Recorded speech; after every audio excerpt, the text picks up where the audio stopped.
আজকে সকালে আমাদের বানানো হচ্ছে মুড়ি মাখা। তো মুড়ি মাখাতে আমি দিচ্ছি এখানে একটা পেঁয়াজ নিয়েছি, একটা কাঁচা লঙ্কা, এখানে বিট কেটে নিয়েছি, শসা একটা, আর ধনেপাতা, একটু লেবুর রসের মধ্যে দিয়েছি, আর দিচ্ছি এই কাঁচা ছোলা, আর দেবো এখানে এই যে চানাচুর, মানে ঝুরি ভাজা আছে, ঝুরি ভাজাটা দেবো। চানাচুর নেই তো ঝুরি ভাজা দিলাম।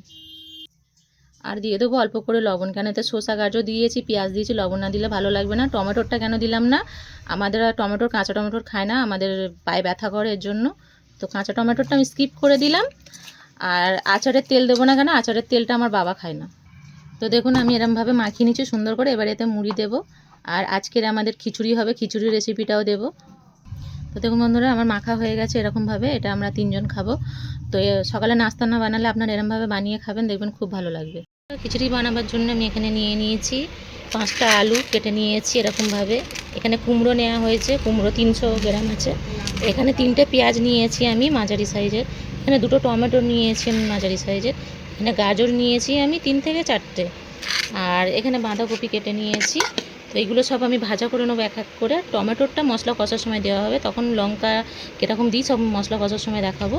আর এখানে আমি চাল নিয়েছি, 300 গ্রামের চাল নিয়েছি, আর 250 গ্রাম মুসুর ডাল, আর 150 গ্রাম মুগ ডাল। তো ডালটা একটু পরিমাণ বেশি থাকে, আপনারা জানেন অবশ্যই। তো চলুন কী করে বানাই সেগুলো আপনাদেরকে শেয়ার করছি।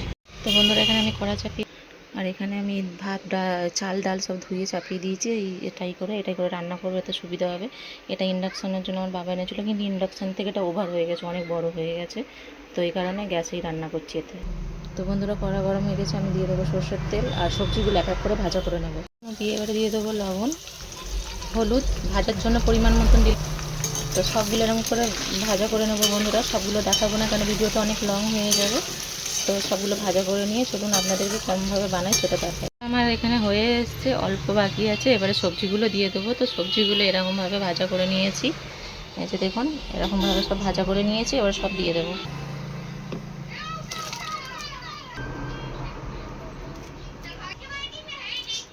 সবজিগুলো সব দেওয়া হয়ে গেছে। এবার এটাকে ভালো করে ফোটাবো, আর এদিকে একটা মশলা বানিয়ে নেব।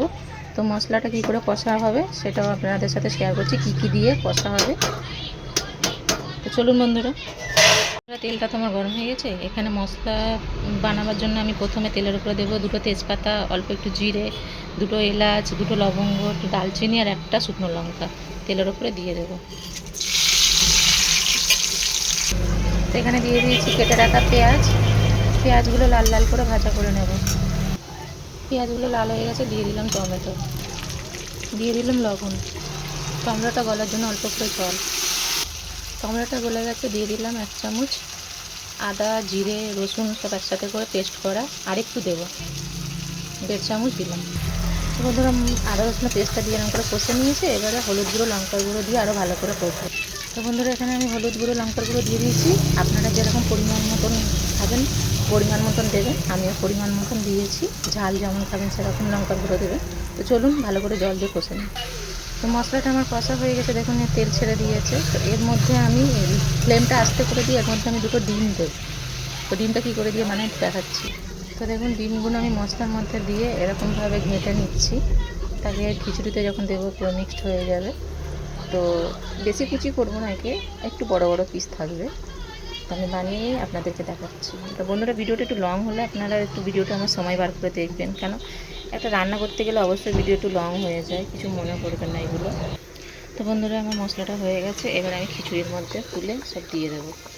তো দেখুন আমি দিয়ে এবারে মিক্সড করে আপনাদেরকে দেখাচ্ছি। তো বন্ধুরা, আমি মশলাটা তো দিয়ে দিয়েছি। তো এর মধ্যে আমি একটু জল ফুটিয়ে নিচ্ছি, কেন খিচুড়িতে একটু জল দেবো, দিয়ে ভালো করে ফোটাবো। আর এই জলের মধ্যে আমি লবণটাও দিয়ে দিলাম, কেন লবণ খিচুড়িতে কম হয়েছে। তো আপনারা অবশ্যই লবণটা চেখে দেবেন। তো চলুন আমি জলটা ফুটিয়ে দিয়ে দিই। তো দেখুন বন্ধুরা, খিচুড়িতে দিয়ে দিয়েছি। এবারে ভালো করে বানিয়ে নেব। আমার হয়ে এসছে। আমি এবারে একটু ধনেপাতা দিয়ে দেবো উপর দিয়ে, আর দেবো 2 চামচ ঘি। তো চলুন দেখাই। তো বন্ধুরা, এখানে আমি ঘিটা দিয়ে দিলাম। আমরা বাড়িতে বানাই ঘিটা। তো 2 চামচ দেবো, দিয়ে দিলাম, আর দিতে লাগবে না। এবারে যে বাড়িতে আমরা যে মশলাটা বানাই সেটা ছড়িয়ে দিলাম। তো দেখুন বন্ধুরা, খিচুড়িটা আমার হয়ে গেছে, আমি তুলে নিয়ে চলে এসেছি। তো আমি আপনাদেরকে দেখাচ্ছি কেমন হয়েছে। দেখুন খিচুড়িটা একদম পাতলা সুন্দর হয়েছে। যারা ডিম খাবেন না তারা ডিমটা স্কিপ করে দেবেন, আর যারা মানে নিরামিষ খান তারা অবশ্যই পেঁয়াজ রসুনটা তো স্কিপ করবেন। তো খিচুড়িটা পাতলাও হয়েছে, কিন্তু এটা অবশ্যই টেনে নেবে একটু পরে, মানে জল টেনে নেবে। তো বন্ধুরা, যদি আমার ভিডিওটা ভালো লাগে তাহলে একটা লাইক, একটা সাবস্ক্রাইব করে দেবেন, আর শেয়ার করবেন, আর কমেন্টে জানাবেন ভিডিও যে আমি কেমন ভালো বানিয়েছি কি না বানিয়েছি, আপনারা অবশ্যই বানিয়ে খেয়ে। আর হ্যালো বন্ধুরা, আপনারা কেমন আছেন? আশা করি আপনারা ভালো আছেন, ভালো থাকবেন, সুস্থ থাকবেন। আর আমার ভিডিও ভালো লাগলে অবশ্যই লাইক করবেন। তো আমি একটু টেস্ট করে দেখব লবণ ফবণ সব ঠিক আছে কি, আমি একটু টেস্ট করে দেখব। তো চলুন বন্ধুরা, তাহলে আজকের মতন ভিডিওটা শেষ করলাম। আর ভিডিওটা একটু লং হয়ে গেছে বন্ধুরা, আপনারা প্লিজ কিছু মনে করবেন না, আমার ভিডিওটা অবশ্যই দেখবেন। তো এর সাথে পাঁপড় ভাজা করব আর ডিম ভাজা করব পেঁয়াজ দিয়ে, তো ওইগুলো দেখালাম না, ভিডিওটা অনেক বড় হয়ে যাবে। তো চলুন আজকের মতন শেষ করলাম।